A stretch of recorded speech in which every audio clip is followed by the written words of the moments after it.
So first of all, I want to thank everybody for taking time out of their busy schedules to view this webinar. We've had some very, very, very good feedback over the years about it. Interestingly enough, I see repetitively the same names over a duration of time because people with as much data and as much information as Howard presents here, it really is something where it takes multiple times to be able to pick up and really understand some of the things that he's saying because he is so in depth about it.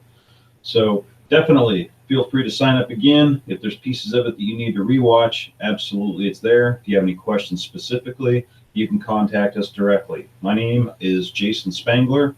I'm the flooring division manager here at Wagner Meters, and I'm responsible for not only the rapid RH side of things and concrete moisture testing, I'm also responsible for the small line of hand meters that we have in relationship to testing wood subfloor and finished wood product. I'm going to take a second. We are going to have a Q&A, so if you have any questions, please feel free to put them and type them in and email them so that we can get to those questions. I'll get to as many of them as I can. But before we get there, one of the things I did want to talk to you about is something that's extremely exciting.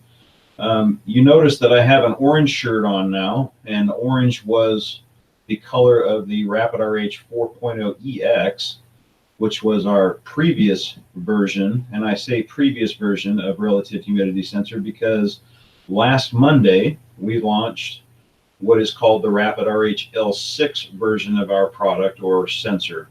And we like to say that green is the new orange. So you'll notice that the sensors that are going to be showing up in the marketplace from now on are going to shift from orange to what I call construction green.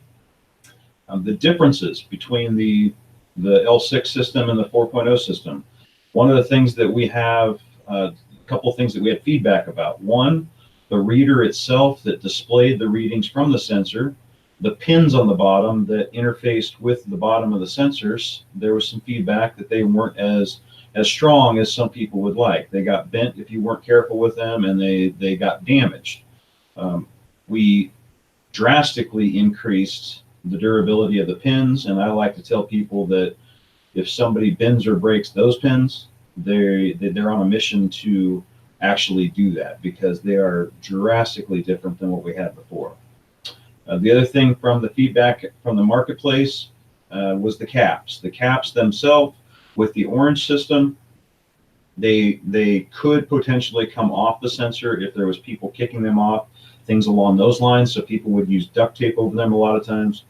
What we did with the new L6 green version is we put a butyl rubber ring around it, so it has release paper on it, and you can take and put the cap down on the concrete. It'll stick to the concrete, and then there's a rubber plug in the middle of it that you can pull off and take your readings and put your reading down in there.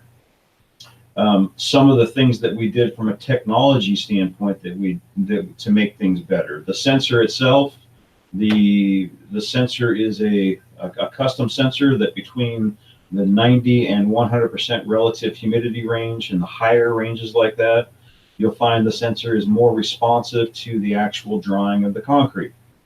The other thing is that the sensor has onboard memory. So every time you take a reading, the reading is stored physically in that sensor itself, which makes it really nice if you ever need to go back and extract that information down the road if there's an issue.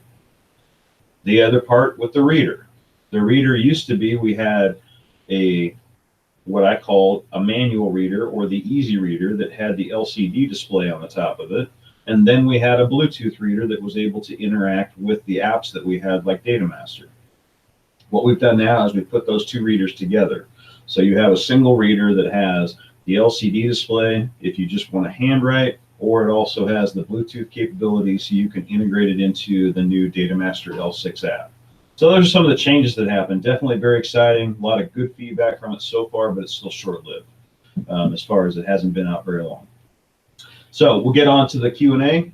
One of the questions I get a lot revolves around the thickness of the concrete. Obviously, Howard talks at depth about the fact that the sensors need to be installed at a very depth-specific area in the concrete to get the best information. So how do you know how thick the concrete is? Well, Construction documents, open trenches if they're doing any kind of renovations where they're moving plumbing, elevated floors. Many times there's penetrations going through the floor itself, and they leave larger than the diameter of the opening, so that you could see between the penetration and the floor to get an idea of what kind of thickness you're looking at. Worst case scenario, what I tell people is that I hear that people are out there doing smaller diameter drill bits in a couple of select places on the slab. You're not going to turn the slab into Swiss cheese, but you're going to drill the hole all the way through the slab. And a lot of times people will use like a wire with a J hook. They'll push it down through the slab, hook it on the bottom, mark it with a Sharpie, and then look at how thick the slab is. And by doing it in a couple places, you have some comparative information to be able to look at. As far as elevated slabs, especially ones that are in pan decking, I still have questions where people will ask, is that drying from one side or two sides? And in pan decking, even if it's vented pan decking, it is drying from only one side. And you should be trying to identify where the thickest part of the pan decking is, and then calculating and drilling in that area. So if you have a 2.5 inch, what I call a shallow part of the pour, and then a 5.5 inch in the deep part, identify where the 5.5 inch is, and then calculate your 40% depth based on that 5.5 inch depth, and drill in that area. That tends to be the best area for getting the readings that you're looking for. So it doesn't look like we have any other questions. Again, my name is Jason Spangler. My direct extension is 800-634-9961, and it's extension 235. I look forward to talking to you soon. Take care.